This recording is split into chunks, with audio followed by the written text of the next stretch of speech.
free and there's music playing and we're jumping on the lounges and we're dancing. And this lady, when my mum picked me up, the mother said, oh my gosh, like Jane was like really noisy and boisterous. And that was a child having fun, right? And I thought she was judging me. And I thought, oh God, I haven't been loud and let my full Yeah. kind of spirit out before. God, maybe that's the wrong thing to do. And so I took that and thought I should suppress that joy and that's, that kind of boisterous expression of myself. And then I got to university and I started my first job and Right. I'm with this big corporate company and they chose 20 of us from internationally to go to this business school to be the next leaders of the company, and they're going to teach us over 6 months what to do, and we're doing weekends and residentials. And right at the end, and I'm like, I found my people. I can be myself. I can kind of let my full expression out. I was just like loving this up. And right at the end, we had to write on one word, on a piece of paper, one word that summed up everyone, each person, and you got those 20 pieces of paper or 19 pieces of paper.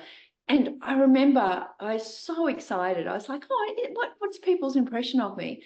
And 18 of the 19 said intense.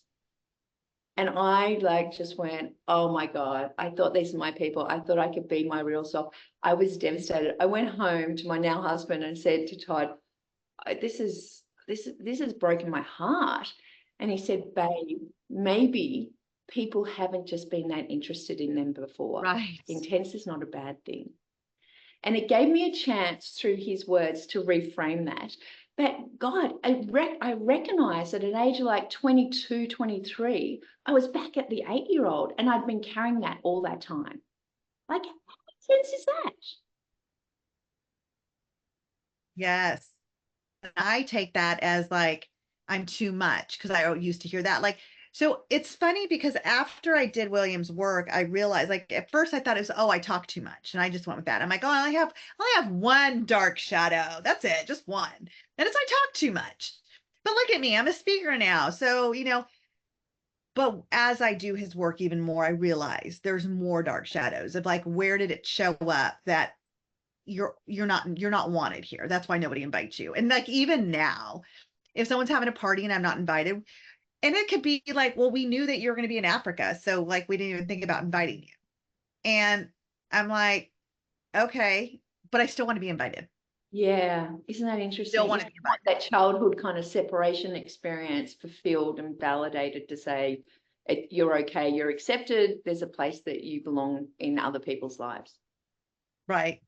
Interesting. It's amazing how we carry these, be they shadows or wounds or traumas or beliefs or just experiences into our lives. And often we don't realize that it's our 3-year-old toddler tantrum child Right. is actually running our 53-year-old life.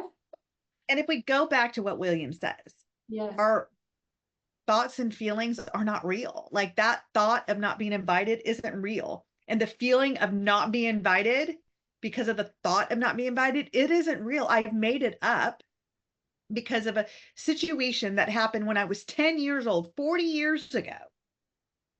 40 years ago, it happened. And I'm still holding on to it as if it is my truth and it is God's word and that's how it's going to be.